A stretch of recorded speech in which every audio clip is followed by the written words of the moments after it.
یہ پیشکش ہے رضا انٹرپرائزز کی۔ رضا انٹرپرائزز، دکان نمبر 3، چھوٹا سوناپور، نزد اکبر پیر بھائی کالج، مولانا شوکت علی روڈ، ممبئی نمبر 8۔ ٹیلی فون نمبر 23091629۔ اللہ تعالیٰ فی شان حبیبہ ان اللہ وملائکتہ یصلون علی النبی یا ایھا الذین آمنوا صلوا علیہ وسلموا تسلیما۔ اللہم صل علی سیدنا وشفیعنا وحبیبنا ومولانا محمد معدن الجود والکرم وعلی آلہ وبارک وسلم صلاۃ وسلاما علیک یا رسول اللہ صلی اللہ تعالی علیہ وسلم۔ لا الہ الا اللہ محمد الرسول اللہ صلی اللہ تعالی علیہ وسلم۔ تیز کرو، ہاتھ ہٹا لو۔ الحمدللہ الحمدللہ رب العالمین،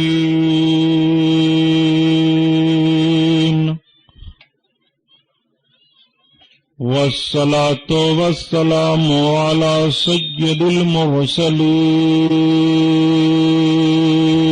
المرسلین وعلى آلہ الطاہرین واصحابہ المطہرین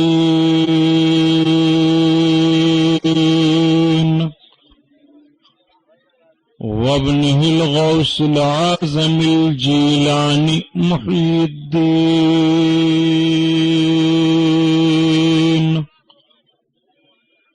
وأہل بیتہ اجمعین، اما بعد، فاعوذ باللہ من الشیطان الرجیم، بسم اللہ الرحمن الرحیم۔ قال اللہ تعالی فی القرآن العظیم والفرقان الحمید، الا ان اولیاء اللہ لا خوف علیہم ولا هم يحزنون۔ صدق اللہ البصیر القدیر وصدق رسولہ البشیر النذیر، والحمد للہ رب العالمین۔ لائق صد احترام علماء اہل سنت، قابل قدر سامعین حضرات، آئیے ہم اور آپ سب سے پہلے اپنے اور ساری کائنات کی مرکز عقیدت حضور رحمت للعالمین، شفیع المذنبین، رسول گرامی وقار، محبوب پروردگار، دونوں عالم کے مالک و مختار حضور محمد الرسول اللہ صلی اللہ تعالی علیہ وسلم کے دربار پرانوار میں درود شریف کا نذرانہ پیش فرمائیں۔ پڑھیے بلند آواز سے، اللہم صلی علی سیدنا مولانا محمد معدن الجود والکرم وعلی آلہ وبارک وسلم صلاۃ وسلاما علیک یا رسول اللہ صلی اللہ تعالی علیہ وسلم۔ پورا مجمع خیر و برکت کے لیے اور پڑھ لیجئے درود پاک، اللہم صلی علی سیدنا مولانا محمد معدن الجود والکرم وعلی آلہ وبارک وسلم صلاۃ وسلاما علیک یا رسول اللہ صلی اللہ تعالی علیہ وسلم۔ حضرات گرامی، آج کا یہ عظیم الشان نورانی و روحانی جلسے دستار بندی و جشن غوث الورا کا پروگرام، جو آپ کے مدرسہ اہل سنت غوث الورا کے اساتذہ اور ارکان کی جانب سے پریم نگر گورے گاؤں کی سرزمین پر منعقد کیا گیا ہے، جس میں ہم اور آپ شرکت کی سعادت حاصل کیے ہوئے ہیں۔ رب العزت اس محفل نور کو قبول فرمائے، ہمارے اور آپ کے لیے ذریعہ نجات بنائے۔ ابھی ہم نے اور آپ نے پیش رو خطیب سے جماعت اہل سنت کے ایک ذمہ دار عالم دین عمدۃ الخطبہ صاحب الفضیلت حضرت علامہ مولانا محترم علاء الدین صاحب قبلہ مدہ ذلہ العالی مصباحی بستوی کا عظیم الشان معلوماتی ایمان افروز بیان سنا۔ نعت پاک رسول صلی اللہ تعالی علیہ وسلم کے تعلق سے حضرت مولانا اسلم مصباحی کا بھی کلام سنا گیا۔ یہ علماء اہل سنت اسٹیج پر تشریف فرما ہیں۔ رب العزت ان حضرات کے علم و عمل سے ہمیں اور آپ کو مستفیض فرمائے۔ آئیے حسب معمول سب سے پہلے اعلی حضرت عظیم البرکت آیت من آیات اللہ معجزۃ من معجزات رسول اللہ امام احمد رضا خان علیہ الرحمت و رضوان کی مقدس نعت پاک سے بیان کا آغاز ہو۔ اعلی حضرت کون ہیں؟ یہ ذہن و فکر پر ایک سوال ابھرتا ہے۔ کبھی ہم اور آپ اپنوں میں رہتے ہیں یا غیروں میں، تو یہ سوال اٹھتا ہے کہ اعلی حضرت کی شخصیت کا نام ہے۔ آج جدھر دیکھو ادھر اعلی حضرت کا نام لیا جاتا ہے۔ پرائمری پاٹھشالاؤں سے لے کر کے یونیورسٹیوں اور کالجوں تک، مکاتب سے لے کر کے دارالعلوم تک، جہاں دیکھیے وہیں اعلی حضرت کا نام ہے۔ دانشوروں کی محفل ہو، اہل سیاست ہوں یا اور لوگ ہوں، ہر کوئی کہتا ہے یہ اعلی حضرت کون ہیں؟ کس شخصیت کا نام ہندوستان میں اعلی حضرت ہے؟ پہلے جب مسلمانوں کی شہنشاہیت ہندوستان میں تھی تو کئی لوگوں کو اعلی حضرت کہا گیا تھا۔ کیا ان لوگوں میں سے تو نہیں ہیں اعلی حضرت جنہوں نے کسی صوبے پر حکومت کی ہے یا جنہوں نے ہندوستان پر حکمرانی کی ہو؟ نہیں، ان اعلی حضرت کا نام نہیں لیا جاتا ہے، بلکہ آج سے 50-60 برس پہلے اتنا اعلی حضرت کا نام نہیں لیا جاتا تھا جتنا اب لیا جاتا ہے۔ ایک سوال یہ ذہن و فکر پر ابھرتا ہے، اور کبھی کبھی اپنے ہوں یا پرائے ہوں اس بات کو لوگوں کے سامنے کہہ دیا کرتے ہیں۔ ہوٹلوں میں آپ بیٹھتے ہیں تو بھی اعلی حضرت کا نام آتا ہے، مسجدوں میں آپ امام کے پیچھے جاتے ہیں نماز پڑھنے کے لیے تب بھی اعلی حضرت کا نام آتا ہے۔ چھوٹے چھوٹے بچے جب پرائمری پاٹھشالاؤں میں پڑھنے اور مکتب میں پڑھنے کے لیے جاتے ہیں تو صبح صبح مصطفیٰ جان رحمت پہ لاکھوں سلام اعلی حضرت کا قصیدہ سلام پڑھتے ہیں۔ یہ اعلی حضرت کے سلام کی آوازیں چاروں طرف سے گونج رہی ہیں۔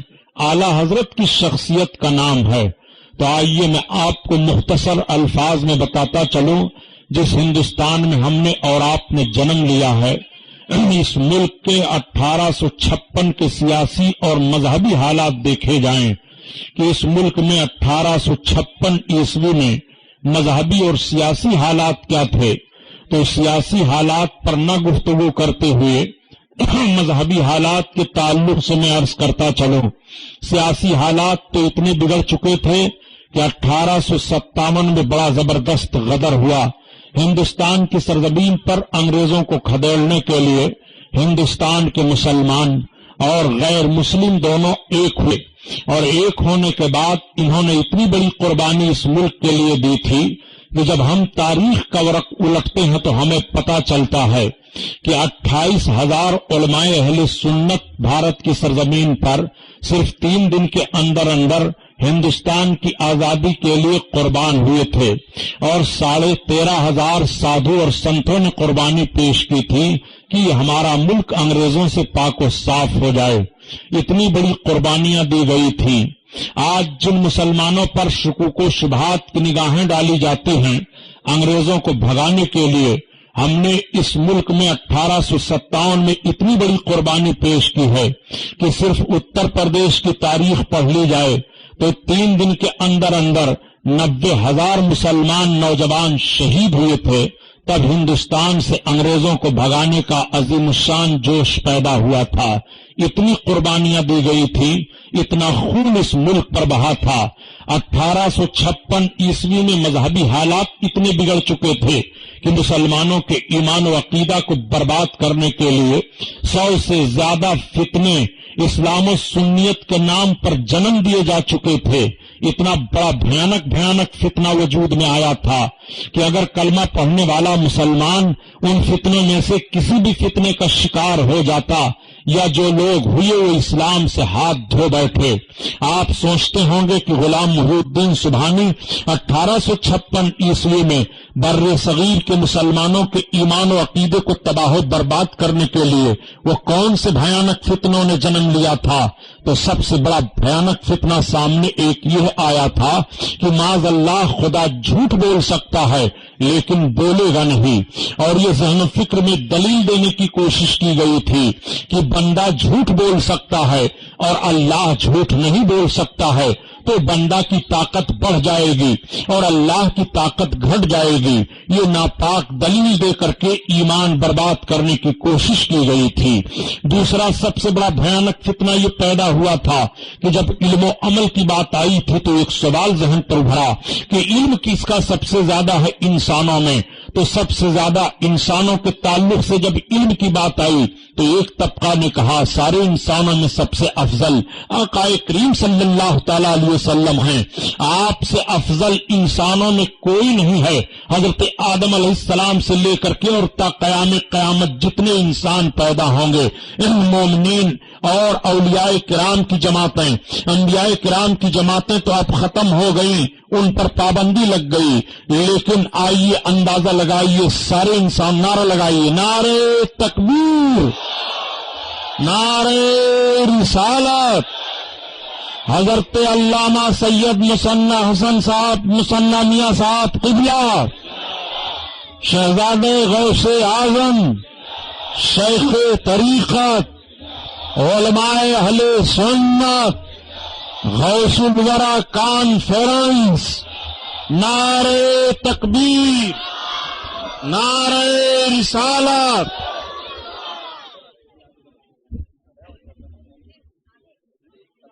پڑھی اللہم صلی علی سیدنا مولانا محمد المعدن الجود والکرم وعلی آلہ وبارک وسلم صلاۃ و سلام علیک یا رسول اللہ صلی اللہ تعالی علیہ وسلم.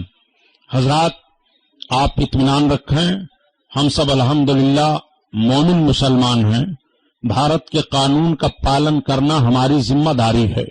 میں پولیس انتظامیہ سے کہوں گا کہ یہ الحمدللہ جلسہ ہے اہل سنت و جماعت کا.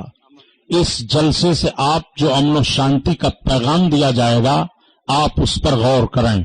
بلکہ میں تو یہ کبھی کبھی کہا کرتا ہوں کہ یارو عالموں کی تقریروں پر پابندیاں کیوں لگاتے ہو؟ جو کام آپ نہیں کر سکتے ہیں الحمدللہ وہ کام ہم سب کر دیتے ہیں.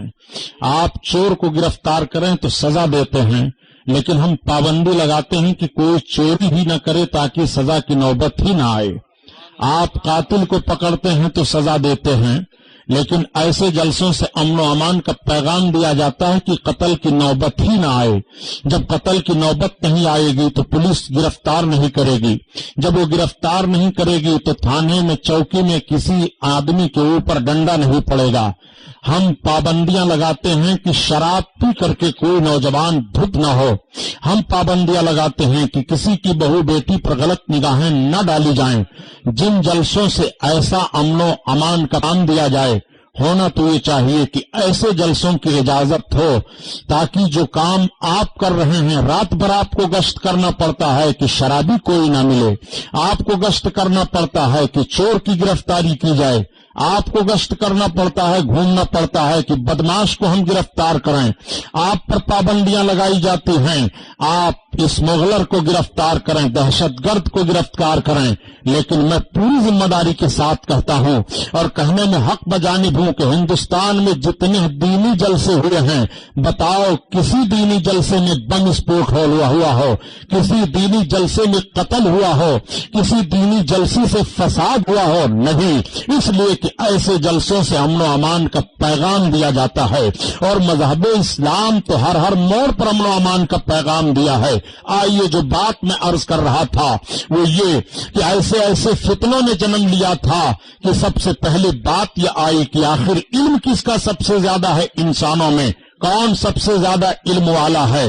اعلیٰ حضرت عظیم البرکت جب بات آ گئی کہ انسانوں میں افضل و اعلیٰ کون ہے تو بڑے اچھے انداز سے لوگوں کو ذہن دے گئے کہ سب سے اعلیٰ و اعلیٰ ہمارا نبی، سب سے اعلیٰ و اعلیٰ ہمارا نبی، ہمارا نبی اپنے مولا کا پیارا، ہمارا نبی، ہمارا نبی سارے عالم کا دولہا، ہمارا نبی، ہمارا نبی سب سے زیادہ علم والے ہمارے نبی ہیں۔ لیکن جب بات آ گئی تو فتنہ پیدا کیا گیا کہ شیطان اور ملک الموت کے علم کی زیادتی کا ثبوت قرآن سے ہے،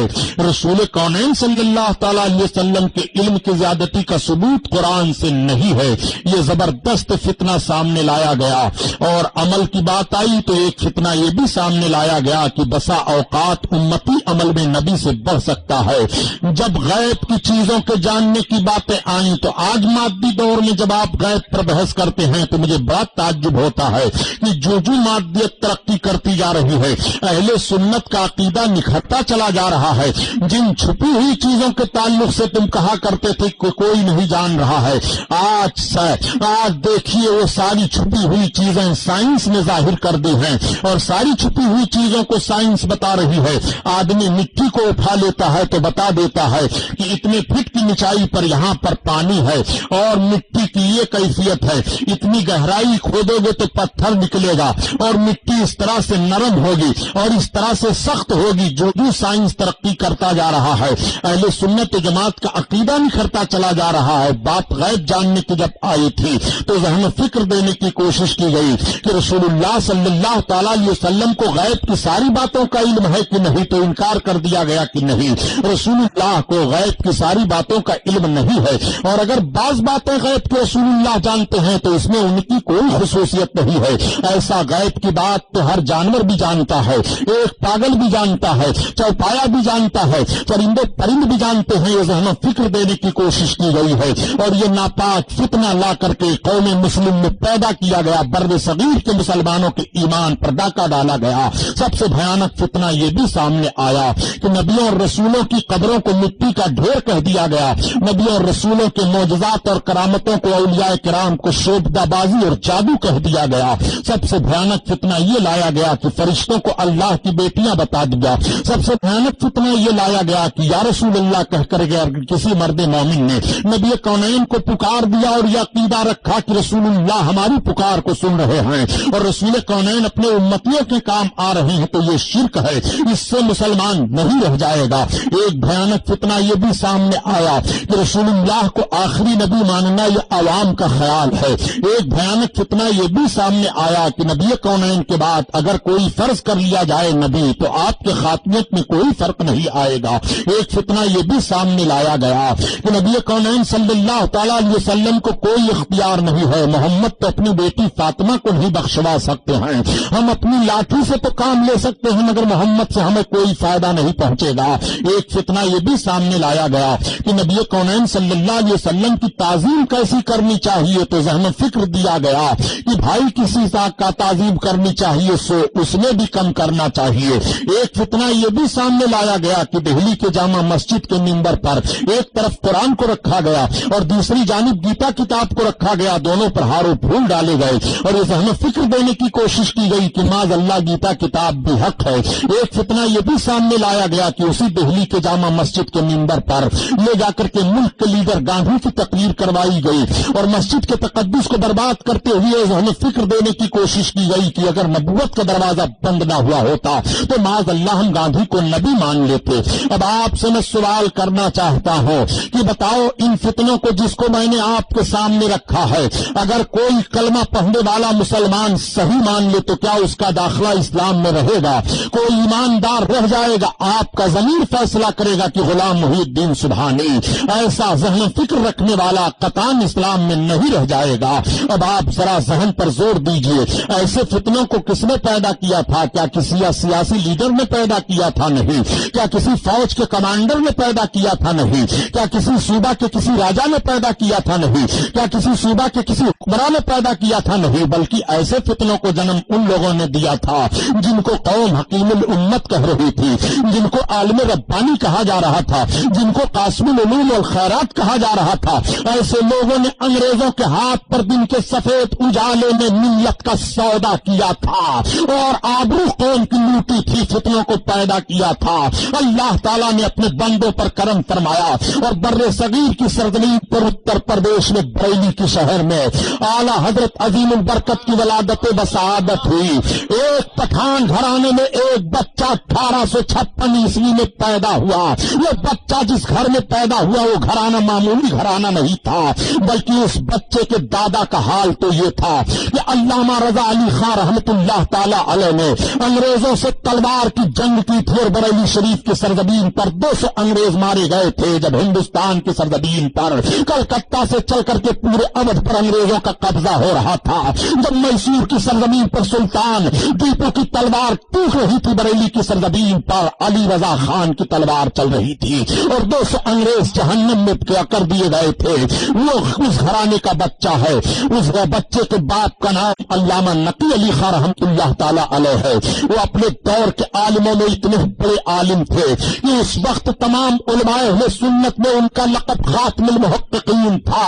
اس وقت علماء اہل سنت کے درمیان جس مسئلے میں الجھاؤ پیدا ہو جاتا تو جو فتویٰ بریلی کے مولانا نقی علی خان رحمت اللہ علیہ لکھ کر کے دیا کرتے تھے، علماء دہلی بھی اسی کو تسلیم کرتے تھے، ہندوستان کے اکابر علماء اسی کو تسلیم کیا کرتے تھے۔ وہ بچہ اسی گھر میں پیدا ہوا اور 13 برس تک اپنے باپ سے وہ پڑھتے رہے۔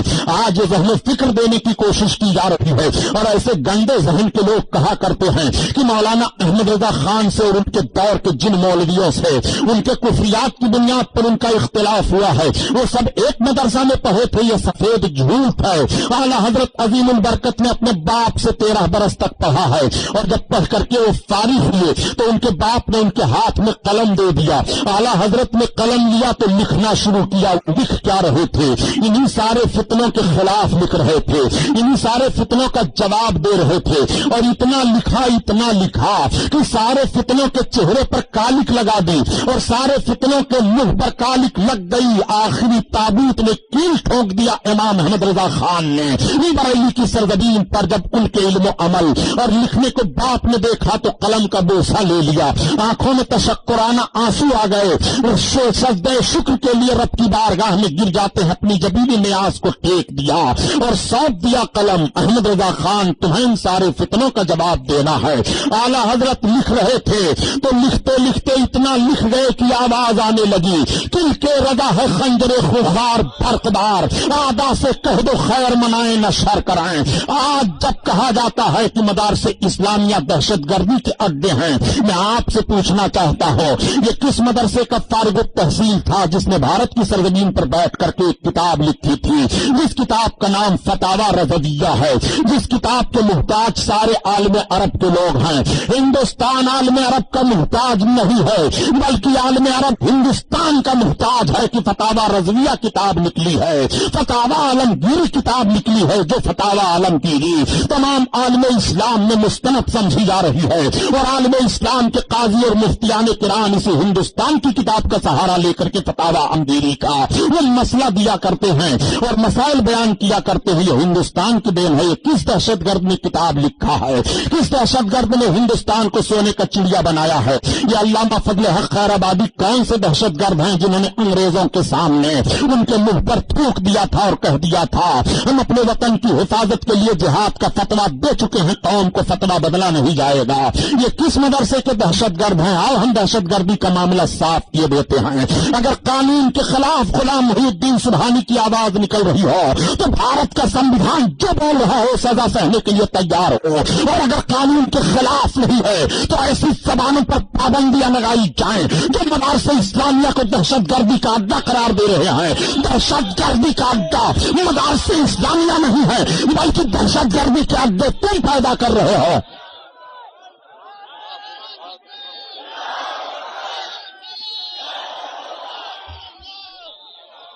ایسی زبانوں پر پابندیاں لگائی جائیں، ایسے قلم روک دیے جائیں جن زبانوں سے یہ آوازیں ابھر رہی ہوں کہ قرآن میں آیتیں بدلی جائیں.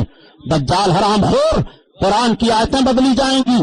قرآن کی آیتوں کا بدلنے کا معاملہ تو سامنے رکھ لے. جب یہ قرآن عرب کی سرزمین پر نازل ہوا تھا اور جس زبان میں نازل ہوا تھا، جب لوگوں نے کہا تھا محمد آیت بدل دو، تو قرآن کے رب نے چیلنج کر دیا تھا کہ تم بدلنے کی بات کر رہے ہو، تمہارے اندر ہمت ہے عربیوں تو لاؤ ایک سورت، اور ایک سورت تو الگ ہے، تم ایک آیت قرآن کی طرح نہیں لا سکتے ہو.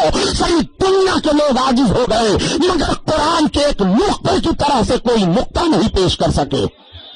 قرآن نہیں بدلا جائے گا، بلکہ تاریخ بتا رہی ہے کہ جن لوگوں نے قرآن کے بدلنے کی باتیں کی ہیں ان کو خود بدلنا پڑا ہے. تاریخ نے خود دہرا دیا ہے انہیں قرآن کا گزیدہ ہونا پڑا ہے. تاریخ نے خود بتا دیا ہے کہ وہ قرآن کے پھر مداح ہو گئے ہیں. قرآن نہیں بدلا جائے گا. مدارس عربیہ دہشت گردی کے اڈے نہیں ہیں، بلکہ آؤ دیکھو ان مدرسوں سے امن و شانتی کا پیغام کیسا دیا گیا. یہی امام احمد رضا خان ہیں. جب ان کا قلم چل رہا تھا تو آواز آتی تھی کل کے رضا ہے خنجر خوخار برقبار، آدھا سے کہہ دو خیر منائیں نہ شر کریں. جب امام احمد رضا خان کے علم و عمل کو لوگوں نے دیکھا تو آپ کو 14ویں صدی کا مجدد اعظم کہا، اور پورے بر صغیر کے علماء نے تسلیم کر لیا کہ 14ویں صدی کا مجدد اعظم یہی ہے جس نے بر صغیر کے مسلمانوں کے ایمان و عقیدہ کی حفاظت کی ہے. جب اعلیٰ حضرت عظیم البرکت نے تمام فتنوں کے خلاف لکھ کر کے سب کا منہ بند کر دیا اور بر صغیر کے مسلمانوں کے ایمان کی حفاظت ہو گئی، تو ہند کے گوشہ گوشہ سے خوش خوش عقیدہ مسلمان پکار اٹھا اور سب کے دل کی یہ آواز نکل گئی. خانقاہوں سے لوگ پکار اٹھے، مشائخ اعظام کی زبانیں بول پڑی، درگاہوں سے لوگ پکار اٹھے، درسگاہوں کی آوازیں بلند ہو گئی کہ ڈال دی قلبوں میں عظمت مصطفیٰ، ڈال دی قلبوں میں عظمت مصطفیٰ، سیدی اعلیٰ حضرت لاکھوں سلام، لاکھوں سلام.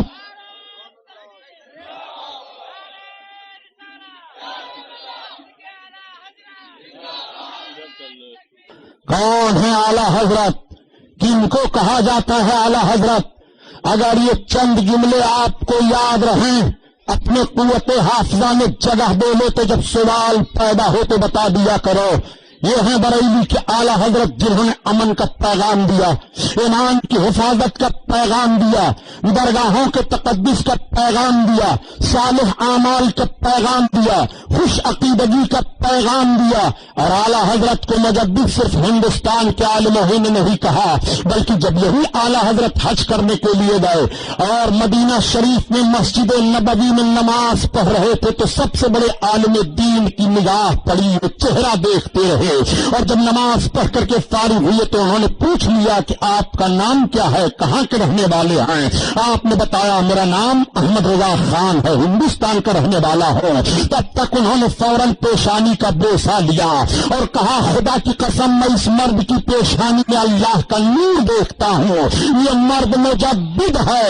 اسی طرف اشارہ کیا گیا ہے کہ جس کی بابے مجیدی نے چانے کی ضیا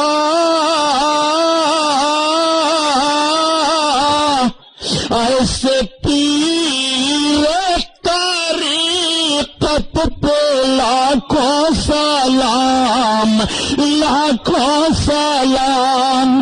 اللہ اللہ. یہی اعلیٰ حضرت اپنے آقا کی نعت کہتے ہیں، ایسی نعت کہتے ہیں کہ اعلیٰ حضرت کی نعت سنے تو ایمان تازہ ہو جاتا ہے، سیرت رسول صلی اللہ تعالی علیہ وسلم کا گوشہ سامنے آ جاتا ہے. ایسا محسوس ہوتا ہے کہ نبی کونین صلی اللہ تعالی علیہ وسلم کی 63 سالہ زندگی ہمارے نگاہوں کے سامنے ہے. ہم ملاحظہ کر رہے ہیں یہ میرے آقا کی مکی زندگی ہے، یہ میرے سرکار کی مدنی زندگی ہے، یہ میرے آقا کی شب و روز کی زندگی ہے، یہ آقا کونین صلی اللہ علیہ وسلم کے غزوات کی زندگی ہے، یہ آقا کریم کے اخلاق کریمانہ کا معاملہ ہے، یہ نبی کونین صلی اللہ تعالیٰ علیہ وسلم کا حسن سلوک ہے۔ اعلیٰ حضرت کی نعت پڑھتے جاؤ اور نبی کونین صلی اللہ علیہ وسلم کی مقدس عظمت سے اپنے ایمان کو روشن کرتے جاؤ۔ ایک جملہ اور بتا دوں، آپ خوش اعتقادی میں کہہ سکتے ہو کہ غلام محی الدین سبحانی، احمد رضا خان کے تعلق سے جتنے جملے تم بولتے جا رہے ہو یہ تمہارے گھر کی باتیں ہیں۔ آؤ میں تمہارے گھر کی بات بتا دوں۔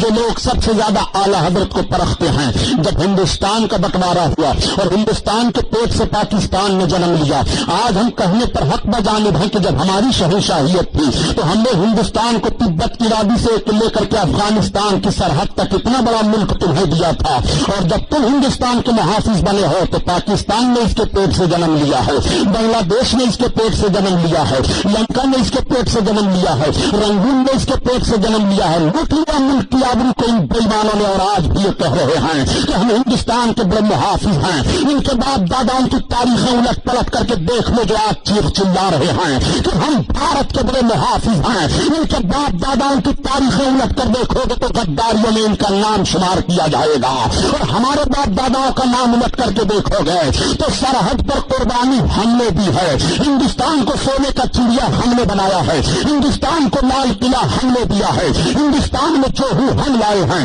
ہندوستان میں چمیلی ہم لائے ہیں، ہندوستان میں چمپا ہم لائے ہیں، ہندوستان میں عبادت گاہوں کی حفاظت ہم نے کی ہے، ہندوستان میں گنگا کے پانی کو پوتر ہم نے کیا ہے، ہندوستان کو ہندوستان کا صحیح رخ ہم نے بنایا ہے۔ یہ ہماری قربانیاں ہیں، ہم ہندوستان کے محافظ ہیں۔ یہ ہمارا مجاہد ہے جس نے کہا تھا کہ سارے جہاں سے اچھا ہندوستان ہمارا، ہم بلبل ہیں اس چمن کے۔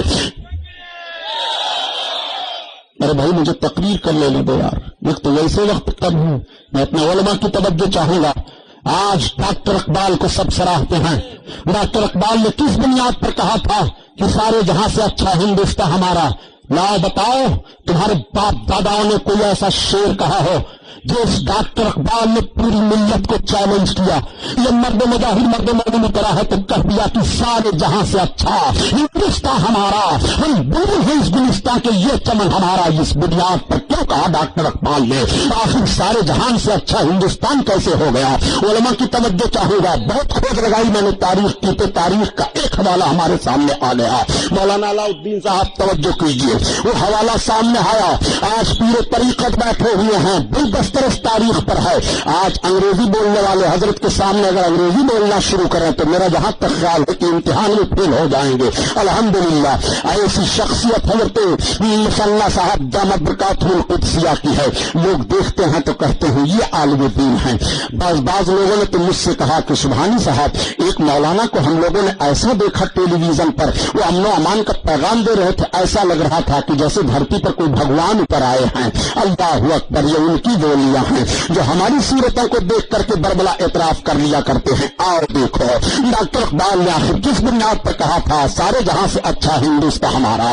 آپ اس جملے پر غور فرمائیے، علماء سے فتویٰ لیا جا سکتا ہے آخر سارے جہاں سے اچھا یہ ہندوستان کیسے ہو گیا؟ ہندوستان میں گنگا بھی ہے، ہندوستان میں مسجدیں بھی ہیں، ہندوستان میں مندریں بھی ہیں، ہندوستان میں خون بہتا ہے، ہندوستان میں آئے دن فساد ہوتا رہتا ہے، ہندوستان کی آبرو کو برباد کیا جا رہا ہے۔ ہندوستان میں جب سے آزادی کا خواب دیکھا گیا اور بھارت کی آزادی کا ڈنکا بجایا گیا ہے 14,500 بلوے ہو چکے ہیں، اور 14,500 بلوے میں سب سے زیادہ مسلمانوں کا جانی مالی نقصان ہوا۔ میں آپ سے پوچھنا چاہتا ہوں یہ جانی مالی نقصان کرنے کا ذمہ دار کون ہے؟ اور یہ بھی ذہن آپ لے لیجئے کہ کوئی قوم بھی قاتل پر ختم نہیں کی جا سکتی ہے۔ کسی قوم کے معاشرے پر حملہ کیا جائے تو اس کا معاشرہ آپ برباد نہیں کر سکتے ہیں، اس کے معاشی حالتوں پر پابندیاں لگائی جائیں تو آپ پابندی نہیں لگا پا سکتے ہیں۔ ارے پیارے سنو، یہ انسان کیسے ختم ہوگا کٹنے پر جب جانور اتنے کٹ رہے ہیں نہیں ختم ہو رہے ہیں؟ کتنی بکریاں کاٹی جا رہی ہیں، کتنے مرغیاں کاٹی جا رہی ہیں، مگر ان کی تعداد کا شمار نہیں کر پا رہے ہو۔ یہ تو مسلمان ہے، جتنا ہی کٹتا جائے گا اتنا ہی بڑھتا جائے گا۔ اسلام کی فطرت میں قدرت میں لچک بھی ہے، یہ اتنا ہی بڑھے گا جتنا اسے دباؤ گے۔ سارے جہاں سے اچھا ہندوستان ہمارا. بنیاد پر میں عرض کر رہا ہوں، لاؤ تمہیں تاریخ میں بتاتا چلوں. اٹل بہاری واجپئی کے دادا اور پوکھا سے پوچھو، کیا تمہارے بھی باپ نے کہا ہے سارے جہاں سے اچھا ہندوستان ہمارا؟ کیا مایاوتی کے باپ نے کہا ہے سارے جہاں سے اچھا ہندوستان ہمارا؟ کیا لال کرشن اڈوانی کے باپ نے کہا ہے سارے جہاں سے اچھا ہندوستان ہمارا؟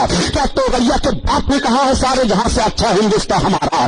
تاریخ الٹ ڈالو ان سیاسیوں کی، یا ان کے باپ داداؤں نے کہا ہے سارے جہاں سے اچھا ہندوستان ہمارا؟ یہ ہمارے گھر کا مجاہد ہے، یہ کلمہ پڑھنے والا مرد مومن ہے ڈاکٹر اقبال، جس نے ہندوستانیوں کو ذہن و فکر دیا تھا، جس نے ہندوستانیوں کو علمی بلندگی دی ہے، جس نے ہندوستانیوں کو تفکر دیا ہے، جس نے ہندوستانیوں کو معلومات دی ہے، اور جس نے کہہ دیا ہے کہ سارے جہاں سے اچھا ہندوستان ہمارا. کس بنیاد پر ڈاکٹر اقبال نے کہا ہے؟ بڑی ساتھ رکھتے تھے ڈاکٹر اقبال. نبی کونین صلی اللہ تعالی علیہ وسلم کی حدیث پاک ملاحظہ کرتے چلیے. میرے سرکار صلی اللہ علیہ وسلم مدینہ طیبہ کی سرزمین ہے. نبی کونین اپنے حجرہ مقدسہ پر کھڑے ہوئے ہیں، میرے آقا مسکرا رہے ہیں. کسی نے عرض کیا، یا رسول اللہ آج لبہائے نازک پر مسکراہٹ کھیل رہی ہے، وجہ کیا ہے؟ اور وہ میرے سرکار کے لبہائے پاک جب مسکراہٹ کھیل جائے تو اعلیٰ حضرت سے پوچھو. اعلیٰ حضرت عظیم البرکت اسی لیے تو کہتے ہیں کہ پتی پتی گل قدس کی پتیاں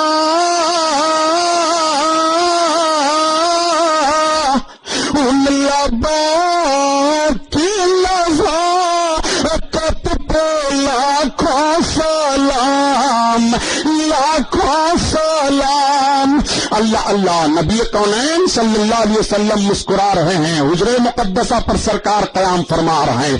اور عرض کرنے والے نے عرض کیا، یا رسول اللہ آج مسکراہٹ لبہائے مبارک پر ہے. میرے آقا فرماتے ہیں، ہاں میں ہند کی طرف دیکھ رہا ہوں. ذرا سرکار کا جملہ مشاہد ملاحظہ فرمائیے. آقا ارشاد فرماتے ہیں میں ہند کی طرف دیکھ رہا ہوں. عرض کرنے والے نے عرض کیا، یا رسول اللہ ہند کی طرف؟ آقا فرماتے ہیں، ہاں مجھے ہند سے وفا کی خوشبو آ رہی ہے. نبی کونین کا یہ ارشاد گرامی ہوتا ہے، مجھے ہندوستان سے وفا کی خوشبو آ رہی ہے. نبی مدینہ سے فرما رہے ہیں کہ مجھے وفا کی خوشبو ہندوستان سے آ رہی ہے. یہ وفا کی خوشبو ہندوستان میں کون ہے آپ کو کہنا پڑے گا. یہ وفا کی خوشبو غریب نواز ہیں، یہ وفا کی خوشبو حضرت بختیار کاکی ہیں، یہ وفا کی خوشبو حضرت نظام الدین محبوب الہی ہیں، یہ وفا کی خوشبو حضرت مخدوم کچھوچا ہیں، یہ وفا کی خوشبو حضرت غازی پاک بہرائچی ہیں، یہ وفا کی خوشبو حضرت مخدوم ماہوی ہیں، یہ وفا کی خوشبو امام محمد رضا خان ہیں، یہ وفا کی خوشبو حضرت شیخ عبدالعزیز محدث دہلوی ہیں، یہ وفا کی خوشبو حضرت شیخ عبدالحق محدث دہلوی ہیں، یہ وفا کی خوشبو خانقاہ مہرہ مطہرہ ہے، یہ وفا کی خوشبو اللہ کے نیک بندے ہیں. اسی طرف ڈاکٹر اقبال نے کہا کہ میرے عرب کو آئی بوئے وفا جہاں سے، میرا وطن وہی ہے، میرا وطن وہی ہے، سارے جہاں سے اچھا ہندوستان ہمارا. ہم بلبل ہے اس گلستان کے، یہ چمن ہمارا. آپ ذرا غور فرمائیں.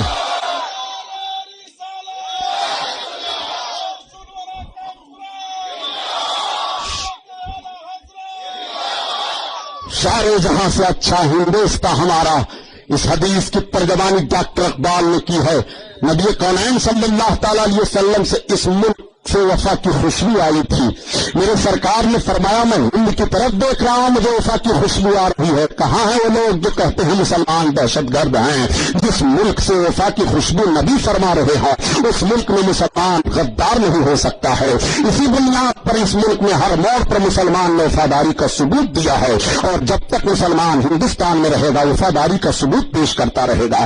تم سے کم قربانیاں ہماری بھارت کو بچانے کے لیے نہیں ہوں گی. ہم نے ہر موڑ پر اپنی قربانی کو پیش کر دیا ہے اور بتا دیا تھا کہ اگر ملک ہند کی ایک بالشت زمین بھی ہمارے پڑوس کا کوئی ملک لینے کی کوشش کرے گا ظلم تو ہم اپنی قربانیاں پیش کر دیں گے. مسلمان کا ہر بچہ اپنے سر پر کفن باندھ کر کے نکلے گا اور بتا دے گا ہم ہندوستان کے ہیں، سارے جہاں سے اچھا ہندوستان ہمارا، ہم بالکل ہے اس گلستان کے، یہ چمن ہمارا. میں عرض کر رہا تھا کہ اعلیٰ حضرت عظیم البرکت کو ان لوگوں نے بھی دیکھا ہے اور دیکھ کر کے پرکھ کر کے کہا جب پاکستان جنم لیا اور پاکستان کے امور مذہبیہ کے سب سے پہلے صدر مولانا کوثر نیازی بنائے گئے، تو آج اس جماعت سے بھی میں گزارش کروں گا جو جماعت کبھی کبھی اعلیٰ حضرت کو بدعتی کہہ دیا کرتی ہے، جو جماعت کبھی کبھی اعلیٰ حضرت پر الزام لگا دیا کرتی ہے اور کہتی ہے یہ بریلوی سے بدعتی ہے، یہ بدعتوں کا فروغ دے رہے ہیں، یہ تمہارے گھر کے مولوی کی بات بتا رہا ہے۔ مولانا کوثر نیازی ہماری جماعت کے عالم نہیں ہیں، بلکہ مولانا کوثر جی خود بیان کرتے ہیں کہ میں نے سبق لیا ہے،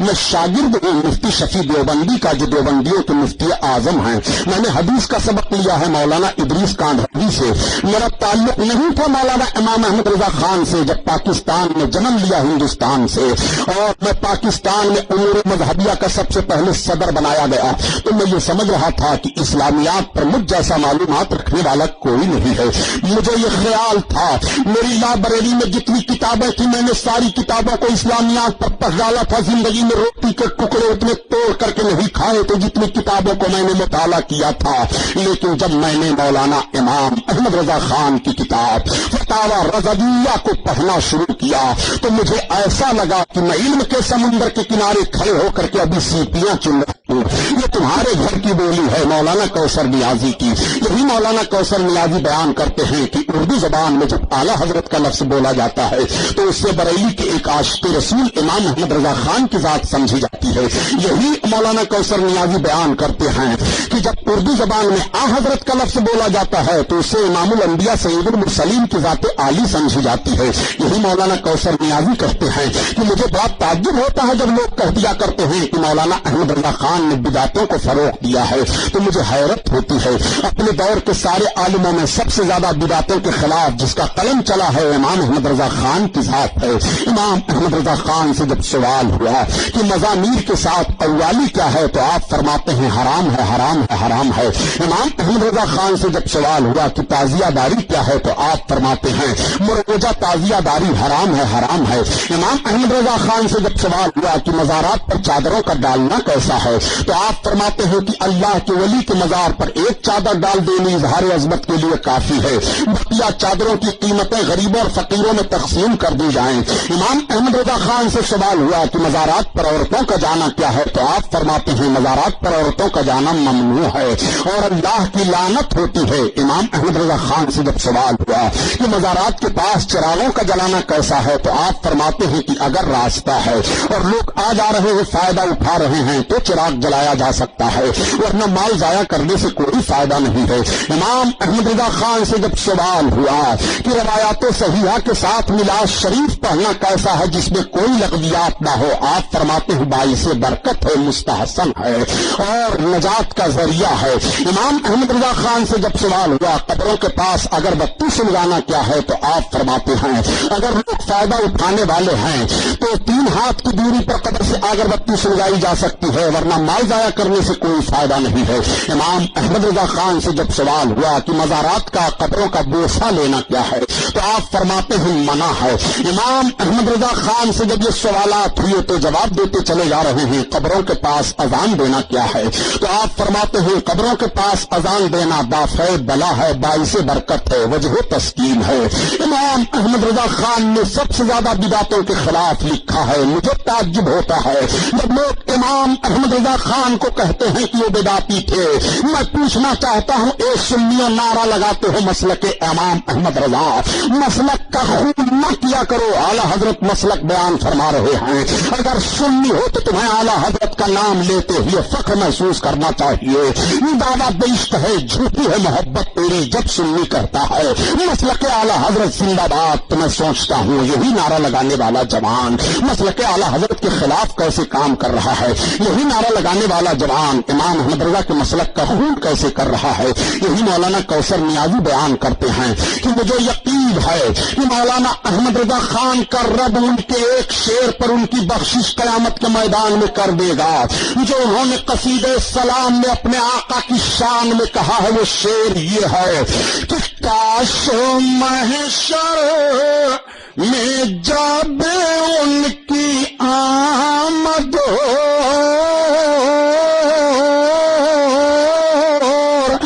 بھیجیں سب ان کی شوکت پہ لاکھوں سال سلام لاکھوں سلام۔ اللہ اللہ، امام احمد رضا خان کرب، مجھے یقین ہے کہ ان کی بخشش اسی شعر پر کر دے گا۔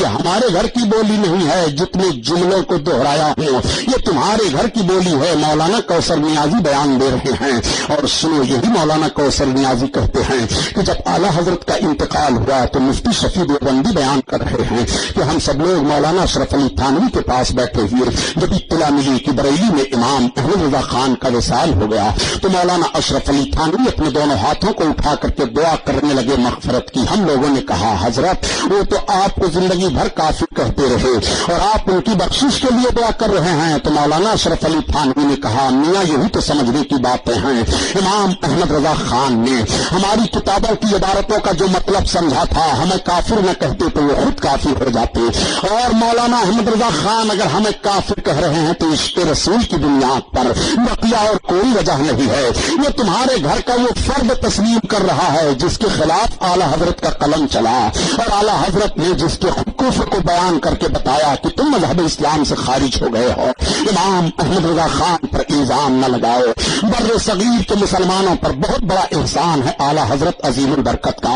آج جب لوگ کہہ دیا کرتے ہیں کہ سرکار کو تو اعلیٰ حضرت کہا جاتا ہے اور ان کو اعلیٰ حضرت کہا جاتا ہے، ارے حضرت اور اعلیٰ حضرت میں فرق پیدا کرنے والوں سنا، اعلیٰ حضرت کو اس لیے اعلیٰ حضرت کہا گیا کہ اس وقت جتنے حضرت تھے ان سارے حضرتوں میں سب سے افضل و اعلیٰ آپ کا کام ہوا، اس لیے ساری دنیا نے آپ کو اعلیٰ حضرت کہہ دیا۔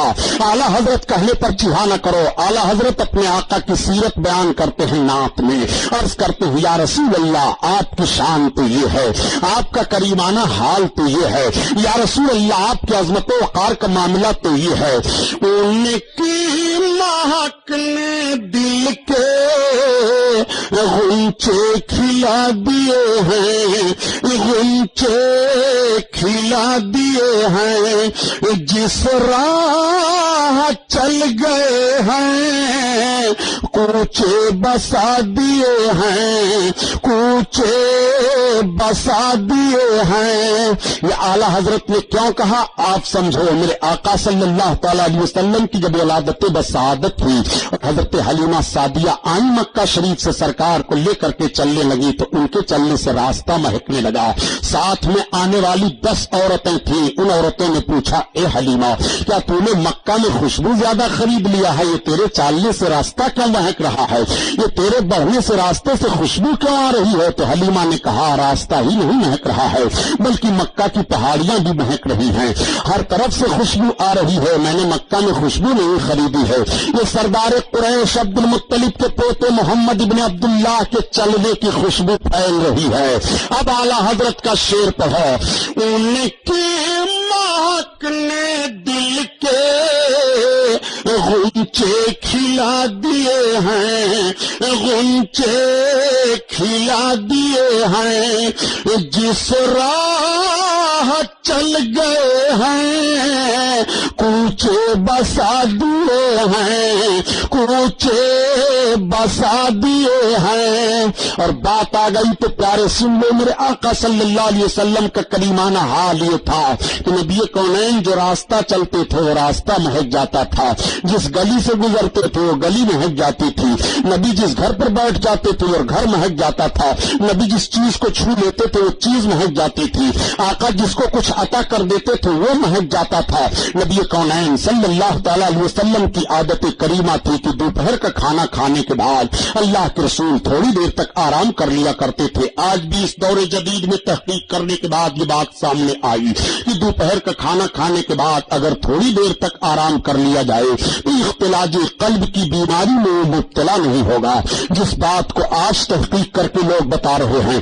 آج سے 1400 برس پہلے عملی نمونہ میرے آقا نے پیش فرما دیا تھا۔ نبی کونین صلی اللہ تعالی علیہ وسلم دوپہر کا کھانا تناول فرماتے ہیں،